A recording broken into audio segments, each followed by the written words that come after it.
Hello, my name is Elena Miers, and welcome back to People in Perspective. Today I have with me Shari Klyber. Shari is the Creative Development Director here at Principal Dance in Forest Park. Thank you so much for coming on the show. Thanks for having me. So can you tell us a little bit about what you do at Principal?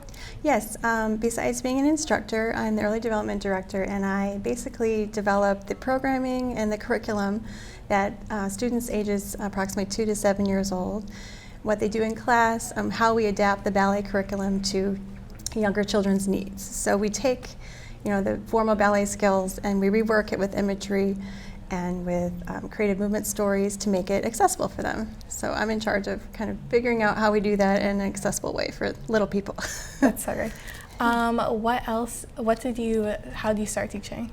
Oh, well, I always wanted to be a teacher ever since I was in high school. I had the most amazing teachers myself, and I just got inspired, and so I actually went to school for my master's degree to learn how to teach, and that's one of the things I did besides being a physiology major, and it has been the most amazing journey to be able to help someone figure out something that they never knew before in a different way. And I think communicating with children makes it especially fun. It's just really special and meaningful, and they give you the love back that makes your day really worth it. So you use a lot of different techniques while teaching students, right? Can you tell us a little bit about that? Yes, we use kind of what's called brain dance. It's a curriculum developed with neuroscience in mind. So we try and coordinate the left and right hemispheres of the brain by doing cross-lateral movements. We do motor skills. We do imagery to help them kind of ingrain what they learn, because children learn through pretend. And so what we do is, instead of telling them, this is a rond de jambe, we might ask them to draw on the floor with a marker on their toe to draw a picture. And it helps them ingrain the movement a little bit better. Or we might tell them to do a story where we're moving at different levels or tempos, or teaching the musicality, but it's more fun for them because we're using a story, like a princess who takes a trip, or a monkey who has a surprise, and things like that. And sometimes the children help me develop. They get to give me ideas about what makes them excited, and if they're engaged, they're learning, and that's the most fun part for me. That's great. Yeah. So how did you first realize that you wanted to be a dance teacher instead of like a regular teacher? Yes, well, I always loved gymnastics and dance. I started gymnastics and dance when I was in California. I grew up there, and through Cal State Fullerton I took classes there. And I always, though, loved the human body, so I ended up getting my degree in molecular and integrative physiology, which is more towards human systems, but I always still had a love of movement and dance. And after I had my first child, I needed a position that was a little more flexible for my time, and this was the perfect way for me to ingrain my physiology skills with my dance teaching love and experience. So it's been really just a blessing for me to be able to integrate all the things that I love. So you worked a lot with anatomy before you started teaching? Yes.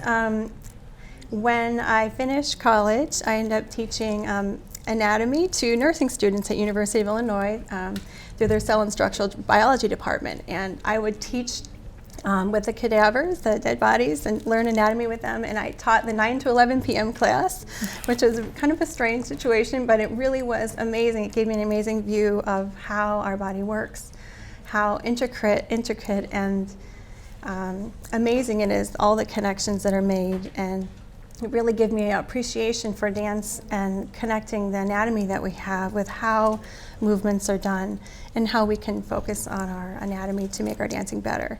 So it's something I hope our dancers learn to appreciate, and I know it has been meaningful for me. So you've been a teacher at Principal for over 10 years, yes, correct? Yes. So how would you say your teaching has changed over the years? Well, you learn through different methods. I also trained with Terry Getz from the Creative Dance Center throughout my programming, and which has really given me some different strategies about how to get children's motor skills developed. So she gave us some different skills, and I did that through Hubbard Dance Center, and it was really fun to kind of incorporate even art and different ways to bring in children's interests into the way that we teach. I might show them a picture of a painting and ask them to dance what's inside the painting. And there's some different strategies you can use to access children that may not necessarily have the focus for a traditional stand still forever class, but we're able to engage them in different ways. So I think I've learned just some more strategies that way. Okay, that's really interesting. Thank you so much for coming on the show. Of course, thanks for having me. So what else would you say that really pushed you into teaching?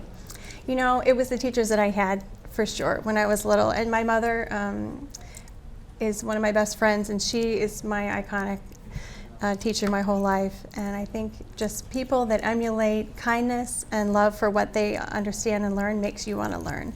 And I always wanted to share that with others. And it's really a job that gives back to you. So it's been the best choice I ever made. So thanks. So what do you see in your future? Do you continue to think about, do you think you're going to continue doing this? Oh, I hope forever. It's the most wonderful job ever. And I love creating moments for our children where you can look in their eyes and they say, oh, I get it. And you can see the sparkle when they figure something out. And I hope I get to do it forever. It's been the best experience. And I have the most amazing teachers and staff to work with at our studio. And our directors are amazing and skilled, and very thankful. So what ages do you work with typically? I work with 2 years old, the very tiniest ones that we have, all the way up through 6. I take the younger dancers through their first bar class, where they're just learning their French and their basic ballet skills at the bar.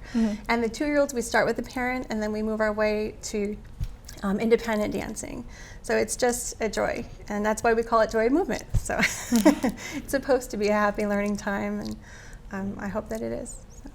So you teach like other sometimes classes, like guest classes or whatever? Yes, sometimes I was able to teach an anatomy workshop for our older dancers where they got to learn about their own musculature and some of the bones that we talk about in class. So that way they can get a picture when their teachers tell them, you know, pull down your diaphragm, what that means, and when you talk about flex and point, what the muscles in the foot are doing. And it's been a joy to be able to do some of those workshops as well. So. All right, thank you so much for coming on the show. Sure. It's been great hearing about what you've been talking about and hearing about your history with anatomy and dance and what you plan for the future. Thank you for having me. My name is Elena Miers, and this has been People in Perspective.